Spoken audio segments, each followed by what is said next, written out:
Hello friends, welcome to Arya Socio Academy. Please like, share and subscribe my channel and also press bell icon.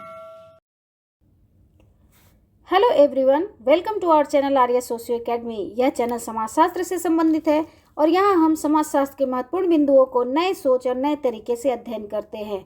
तो चलिए शुरू करते हैं आज के एमसीक्यू का क्वेश्चन नंबर 1।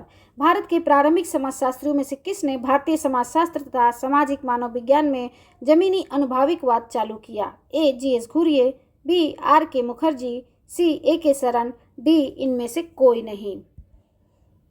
तो यहाँ हमारा आंसर होगा फर्स्ट का ए जी.एस. घुरिये। जी.एस. घुरिये ही हैं जो भारतीय समाजशास्त्री हैं और मानव शास्त्री भी, जो कि अनुभाविकतावाद को चालू करते हैं। जी.एस. घुरिये अनुभाविकतावाद को कब चालू करते हैं? महादेव कोली जनजाति का जब वो अध्ययन करते हैं और इस पर वो एक लेख लिखते हैं, तो महादेव कोली और इसके साथ ही sex habit in middle class, इन दोनों में ही वो क्षेत्रीय अध्ययन करते हैं। यहीं से वो अनुभाविकतावाद को चालू करते हैं। जी.एस. घुरिये वही हैं जिन्हें हम भारतीय समाजशास्त्र के पिता के रूप में जानते हैं। जी.एस. घुरिये ने ही ISS अर्थात इंडियन सोशियोलॉजिकल सोसाइटी की स्थापना 1952 में करते हैं। जी.एस. घुरिये ही जाति के स्थान पे उपजाति को महत्वपूर्ण मानते हैं। वे जातीय एकता को जाति निष्ठा के रूप में देखते हैं। जी.एस. घुरिये ही हैं, इनकी PhD caste and race in India नामक बुक से ये करते हैं अपनी पीएचडी। तो जी.एस. घुरिये से संबंधित और भी बहुत सारी जानकारियाँ आपको पिछले एमसीक्यू में मिल जाएंगे, उसे देखिएगा। बहुत सारी नॉलेज आपको मिल जाएंगे, बहुत सारी आपको पॉइंट्स मिल जाएंगे, ताकि जी.एस. घुरिये से संबंधित आपका कोई भी क्वेश्चन नहीं छूटेगा। ये सारे पॉइंट्स एक एक क्वेश्चन के रूप में आ सकते हैं, जैसे कि भारतीय समाजशास्त्र का पिता किसे कहते हैं, जैसे महादेव कोली जनजाति का अध्ययन किसने किया है, या उपजाति की अवधारणा कौन देते हैं, या जाति निष्ठा की बात कौन करते हैं। इस तरह से बहुत सारे क्वेश्चंस आपके बन जाएंगे। तो फर्स्ट का आंसर हम लोगों ने देखा यहाँ ए। आर.के. मुखर्जी देखें तो ये भी भारतीय विद्याशास्त्री हैं। ए.के. सरन, डी.पी. मुखर्जी और जी.एस. घुरिये, ये तीनों मिलके भारतीय समाजशास्त्र के भारतीयकरण की बात करते हैं। तो फर्स्ट का आंसर हम लोगों ने देखा यहाँ ए। Next question number 2। ग्रामीण समाज के अध्ययन में गूढ़ शब्द का उपयोग सर्वप्रथम किसने किया? A Oscar Lewis, B S C. Dube, C Raymond Firth, D इनमें से कोई नहीं। तो यहाँ हमारा क्वेश्चन क्या करें कि ग्रामीण समाज में गुड शब्द की बात सबसे पहले रेमंड फर्थ करते हैं। नोट कर लीजिएगा, इंपॉर्टेंट क्वेश्चन है, गुड से संबंधित क्वेश्चन रेमंड फर्थ से ये जरूर आता है। तो यहाँ 2 का आंसर हम लोगों ने देखा सी। गुड की अगर बात करें तो माउरर वीनर की अगर हम एक और कथन है, ये इंपॉर्टेंट है, नोट कर लीजिएगा, बहुत इंपॉर्टेंट है। ये कहते हैं कि दबाव समूह को इन्होंने अज्ञात साम्राज्य कहा है। दबाव समूह को अज्ञात साम्राज्य कहा है। छोटे छोटे इंपॉर्टेंट पॉइंट्स हैं, नोट करते रहिए और ये आपके नोट्स के रूप में तैयार हो जाएंगे। तो 2 का आंसर हम लोगों ने देखा यहाँ सी। Next question number 3। जाति प्रणाली इंडो आर्यन संस्कृति के ब्राह्मणों का शिशु है, जिसका लालन पालन गंगा के मैदान में हुआ और वहां से इसे देश के दूसरे भागों में लाया गया। यह किसका कथन है? A G S. Ghurye, B A R. Desai, C Surjit Sinha, D B R. Ambedkar. तो यहाँ हम देखें तो जाति प्रणाली इंडो आर्यन संस्कृति के ब्राह्मणों का शिशु है और इसका लालन पालन गंगा के मैदान में हुआ है, ऐसे कथन जी.एस. घुरिये महोदय का है। तो 3 का आंसर हम लोगों ने देखा यहाँ ए। जी.एस. घुरिये से संबंधित बहुत सारी चीज़ों को हम लोगों ने देख लिया है। एमसीक्यू देखिए और अपने आप आपके एक कंप्लीट नोट्स की तरह आपके पास तैयार हो जाएगा। तो जी.एस. घुरिये का यह कथन है कुछ और, इन्होंने ही जाति की सर्वप्रथम व्यवस्थित व्याख्या की थी और जी.एस. घुरिये से संबंधित बहुत सारी बातों को हम देख चुके हैं। Next question number 3। जाति प्रणाली इंडो आर्यन संस्कृति के ब्राह्मणों का शिशु है, जिसका पालन पोषण गंगा के मैदान में हुआ और वहां से इसे देश के दूसरे भागों में लाया गया। यह किसका कथन है? A G S. Ghurye, B A R. Desai, C Surjit Sinha, D B R. Ambedkar. तो इस क्वेश्चन का आंसर हमारा होगा ए, जीएस घुरिये। इन्होंने ही जाति व्यवस्था की सबसे पहले व्यवस्थित अध्ययन किया और उन्होंने कहा कि जाति प्रणाली क्या है, इंडो आर्यन जो कल्चर था उसी के ब्राह्मणों का शिशु है जिसका पालन पोषण गंगा के मैदान में हुआ है। ये इंपॉर्टेंट कथन है घुरिये से संबंधित। तो 3 का आंसर हम लोगों ने देखा ए। जीएस घुरिये से संबंधित और भी जो इम्पोर्टेंट पॉइंट्स हैं, की नोट्स हैं, की वर्ड्स हैं, उनको हम लोगों ने पिछले एमसीक्यू में और इस पिछले क्वेश्चन में हम लोगों ने देखा है। इसे आप नोट कर लीजिएगा, आपके पास ऑटोमेटिक सारी चीज़ें कलेक्ट हो जाएंगी। तो नेक्स्ट और देखते हैं ए आर देसाई, इनकी सबसे फेमस बुक है social background of Indian nationalism. Social background of Indian nationalism. ये कहते हैं कि भारतीय ग्रामीण समाज क्या है, यह अनुसंधान के लिए एक बहुत बड़ी प्रयोगशाला प्रस्तुत करता है। ये मार्क्सवादी हैं। इनकी पद्धति क्या है, ऐतिहासिक और द्वंद्वात्मक भौतिकवाद पद्धति को अपनाते हैं। द्वंद्वात्मक भौतिकवाद पद्धति को अपनाते हैं। और सुरजीत सिन्हा की कुछ बातें करें तो सुरजीत सिन्हा यह सभ्यतावादी परिप्रेक्ष्य से संबंधित हैं। सुरजीत सिन्हा भूमिज और मारिया गोंड जनजाति का अध्ययन करते हैं। अंबेडकर की बात करें, कास्ट इन इंडिया इनकी बुक है, कास्ट इन इंडिया। यह जाति च्युत की बात करते हैं। अंबेडकर महोदय, इनकी पीएचडी का बुक है द प्रॉब्लम ऑफ रुपी। ये क्वेश्चन बहुत इंपॉर्टेंट है, पूछता है हमेशा एग्जाम में। तो इस तरह से 3 का आंसर हम लोगों ने देखा ए, और बहुत सारे इससे आपके क्वेश्चंस बन जाते हैं। जैसे सभ्यतावादी परिप्रेक्ष्य से कौन कौन संबंधित है, इस तरह से भी क्वेश्चन पूछ सकता है कि आपको कास्ट इन इंडिया यह बुक किसने लिखी है। अंबेडकर भी होते हैं, और याद रखिएगा, ध्यान दीजिएगा, हट्टन भी कास्ट इन इंडिया लिखते हैं, ऐसा ही बुक। तो बुक का सेम नेम है, याद रखिएगा, कन्फ्यूज़न नहीं होना है। तो 3 का आंसर हम लोगों ने देखा यहाँ ए। नेक्स्ट क्वेश्चन नंबर 4, घुरिये के अनुसार निम्नलिखित में से कौन सी जाति की विशेषताएं हैं। ए, समाज का खंडात्मक विभाजन। बी, खान पान तथा अंतरजातीय विवाह पर प्रतिबंध। सी, व्यवसाय के स्वतंत्र चुनाव का अभाव। डी, उपयुक्त सभी। तो यहाँ हमारा आंसर होगा उपयुक्त सभी। इसको कैसे याद करेंगे, घुरिये जाति की जो विशेषताएं बताते हैं, ये 6 तरह की विशेषताएं बताते हैं। इसको याद करने के लिए फॉर्मूला नोट कर लीजिए, खंस प्रति निरपेय। ठीक है, 6 वर्ड्स हैं इसमें, 6 वर्ड से इनकी 6 विशेषताएं हमें मिल जाएंगी। चलिए नोट कर लेते हैं। पहला है खंडात्मक विभाजन, ख से हो गया आपका खंडात्मक विभाजन। दूसरा संस्तरण की ये बात करते हैं, दूसरा। तीसरा प्रतिबंध, प्र से यहाँ हो गया प्रतिबंध। किस चीज़ पे प्रतिबंध है, इन हम लोगों ने देखा खान पान और अंतरजातीय विवाह पर प्रतिबंध है। चौथा निर्योग्यताएं, किस निर्योग्यताएं हैं, धार्मिक और नागरिक निर्योग्यताएं होती हैं, धार्मिक और नागरिक निर्योग्यताएं होती हैं, और इनके कुछ विशेषाधिकार भी होते हैं। तो निर्योग्यता के बाद अब आ जाता है पे से हो जाएगा यहाँ पेशा, अर्थात व्यवसाय चुनने की स्वतंत्रता इनका नहीं होती है, इसका अभाव होता है। 6 होता है अंतर्विवाही होते हैं। तो हमारा जाति की 6 विशेषताएं नोट कर लीजिएगा, बहुत इंपॉर्टेंट है, कहीं से भी किसी तरह से भी पूछेगा तो आप इसमें फंसेंगे नहीं। खंस प्रति निरपेय याद कर लेना है आपको। तो खंडात्मक विभाजन की बात करते हैं, खान पान है ही, व्यवसाय की स्वतंत्रता का चुनाव का अभाव होता है इनमें। तो यहाँ हम लोगों ने देखा 4 का आंसर डी, अंतर्विवाह को ही घुरिये जाति की रीढ़ बताते हैं, कहते हैं कि अंतर्विवाह ही जाति का रीढ़ है। ये इंपॉर्टेंट है, कथन है, नोट कर लीजिएगा। तो 4 का आंसर हम लोगों ने देखा यहाँ डी।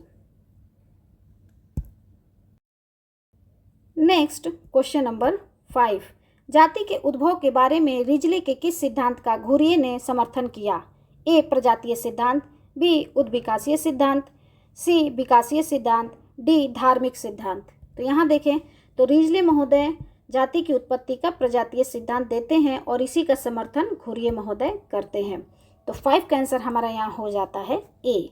कुछ और इम्पोर्टेंट जानकारियाँ हैं, नोट कर लीजिएगा, बहुत इंपॉर्टेंट है, मैचिंग में भी कई बार पूछ चुका है और आने की संभावना भी रहती है। तो यहाँ उद्विकासीय सिद्धांत कौन देता है? इवेटसन महोदय देते हैं। इवेटसन, जाति की उत्पत्ति का उद्विकासीय सिद्धांत, उद्विकासी और विकासी एक ही हो गया। और धार्मिक सिद्धांत, जाति की उत्पत्ति का धार्मिक सिद्धांत होकर्ट और सोनार्ड देते हैं। कुछ और चीज़ें नोट कर लीजिएगा, जाति की उत्पत्ति का धार्मिक सिद्धांत देखा हमने, उद्विकासीय सिद्धांत तो प्रजातीय सिद्धांत देख लिया, और जाति की उत्पत्ति का व्यावसायिक सिद्धांत, जाति की उत्पत्ति का व्यावसायिक सिद्धांत कौन देते हैं? नेस्फील्ड महोदय देते हैं। यहाँ जाति की उत्पत्ति का जनजातीय सिद्धांत हट्टन देते हैं। जाति की उत्पत्ति का राजनीतिक सिद्धांत या ब्राह्मणवादी सिद्धांत अब्बे डुबाई देते हैं। तो यहाँ जाति की उत्पत्ति के बहुत सारे सिद्धांतों को हम लोगों ने देख लिया, नोट कर लीजिएगा, इंपॉर्टेंट है और आप लोग के लिए हमेशा काम आएगा। तो 5 का आंसर हम लोगों ने देखा यहाँ ए। नेक्स्ट क्वेश्चन नंबर 6, यह किसका कथन है कि रक्त सम्मिश्रण आपसी संबंधों को मजबूत करने तथा राष्ट्रीयता को बढ़ाने का एक प्रभावक उपाय है? A DP Mukherjee, B B R Ambedkar, C GS Ghurye, D Risley. तो यहाँ हम देखेंगे तो यहाँ रक्त सम्मिश्रण को संबंधों के मजबूत करने और राष्ट्रीयता को मजबूत करने के रूप में देखते हैं, वो हैं घुरिये महोदय। तो 6 का आंसर हमारा होगा सी, क्योंकि घुरिये महोदय सातवीकरण की नीति की बात करते हैं, सातवीकरण की बात करते हैं, आत्म सातवीकरण या सातवीकरण की बात करते हैं। कहते हैं कि जाति जनजाति क्या है, वो पिछड़े हिंदू हैं, इन्हें हमें अपने साथ मिला लेना चाहिए। और यही बैरियर एल्विन है जो राष्ट्रीय उपवन की बात करते हैं, लॉस ऑफ नर्व्स में इनका लॉस ऑफ नर्व्स इनकी पुस्तक है। तो यहाँ 6 का आंसर हम लोगों ने देखा सी। अगर डीपी मुखर्जी की बात करें तो डीपी मुखर्जी वही हैं, ये एक मार्क्सवादी हैं जो कहते हैं कि मुझे मार्क्सवादी से ज़्यादा मार्क्सशास्त्री कहलाना ज़्यादा पसंद है, अपने आप को मार्क्सशास्त्री कहलाना पसंद करते हैं। डीपी मुखर्जी ही हैं जो मध्यम वर्ग की भूमिका की बात करते हैं, मध्यम वर्ग की भूमिका की बात करते हैं। ये डीपी मुखर्जी वही हैं जिन्होंने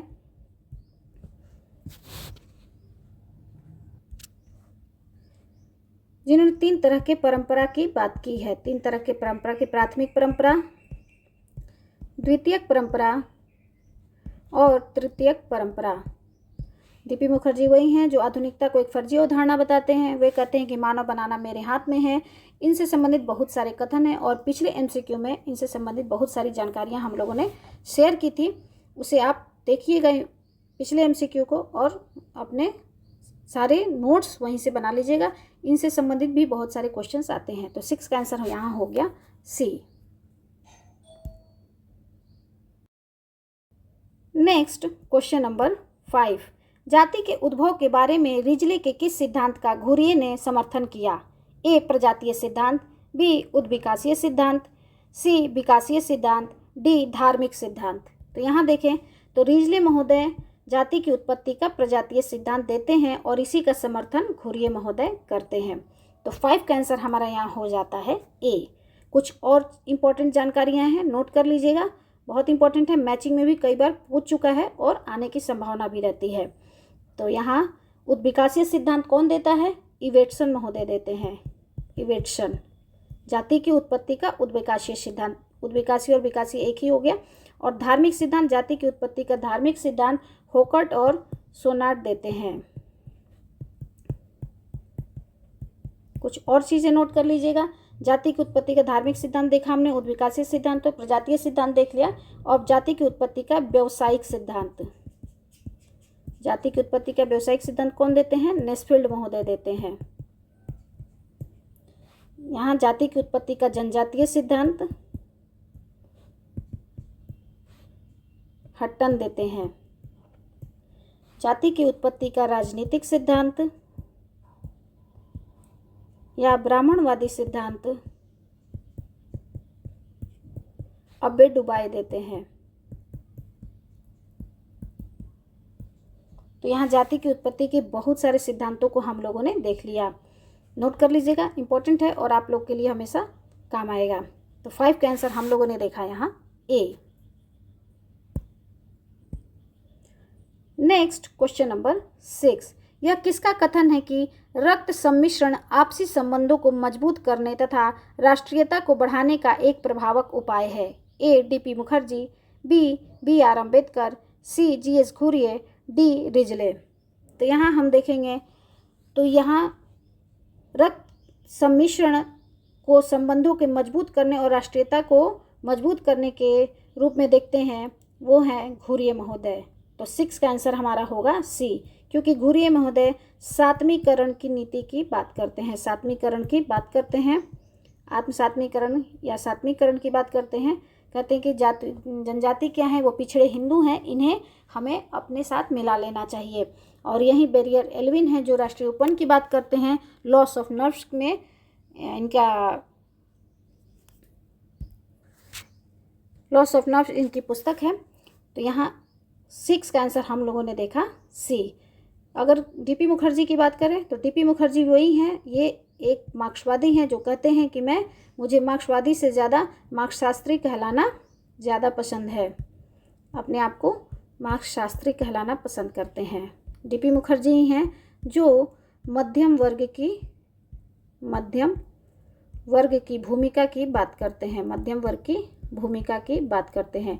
ये डीपी मुखर्जी वही हैं जिन्होंने 3 तरह के परंपरा की बात की है। 3 तरह के परंपरा की, प्राथमिक परंपरा, द्वितीयक परंपरा और तृतीयक परंपरा।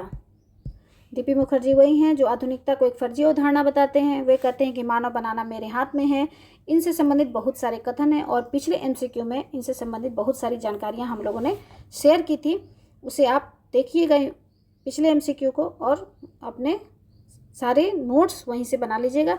इनसे संबंधित भी बहुत सारे क्वेश्चंस आते हैं। तो 6 का आंसर यहाँ हो गया सी। नेक्स्ट क्वेश्चन नंबर 7, सूची 1 का सूची 2 से मिलान कीजिए तथा सूची के नीचे दिए गए कूट की सहायता से सही उत्तर का चयन कीजिए। ए आत्मसात की नीति, बी नेशनल पार्क की नीति और सी एकीकरण की नीति। यहाँ कुछ नीतियाँ दी हुई हैं और उससे संबंधित जो सिद्धांतकार हैं, विद्वान हैं, उनसे हमें मैचिंग करना है। तो यहाँ देखें तो आत्मसात की नीति कौन देता है? अभी हम लोगों ने देखा GS घुरिये महोदय देते हैं। सातवीकरण की नीति पिछले क्वेश्चन में देखा हम लोगों ने। नेशनल पार्क की नीति एल्विन महोदय देते हैं और एकीकरण की नीति जवाहरलाल नेहरू देते हैं। बिल्कुल ए का 1, बी का 2, सी का 3, हमारा आंसर मिल गया सी। याद रखिएगा, GS घुरिये कहते हैं सातवीकरण की नीति कहते हैं और नेशनल पार्क की अवधारणा एल्विन महोदय देते हैं। इनकी बुक है लॉस ऑफ नर्व्स।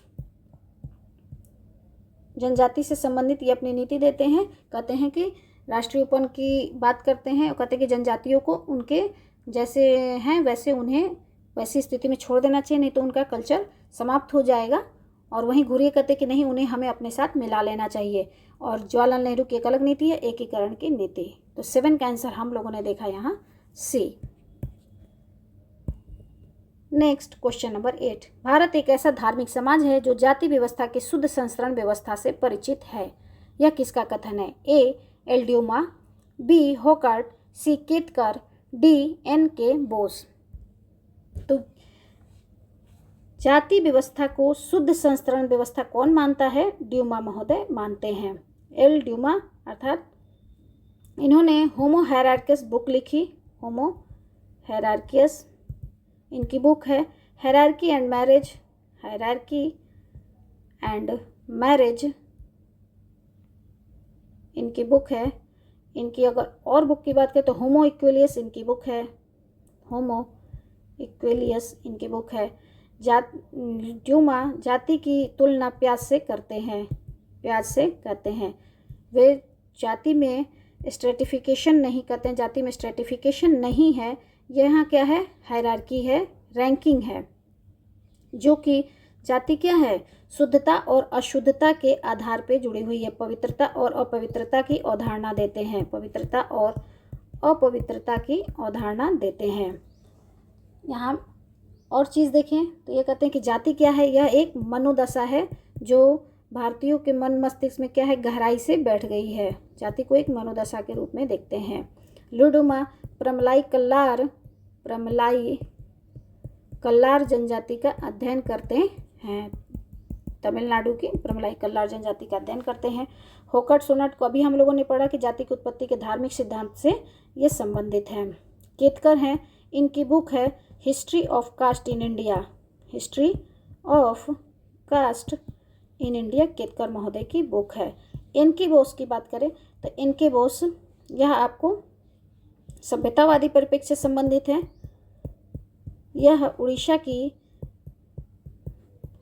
जुआंग जनजाति का अध्ययन करते हैं, जुआंग जनजाति का अध्ययन करते हैं।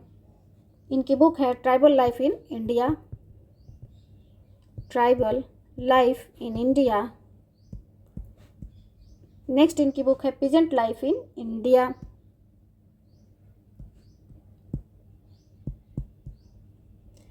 एक क्वेश्चन से आपने देखा कि यहाँ हम कितने सारे क्वेश्चंस बना सकते हैं।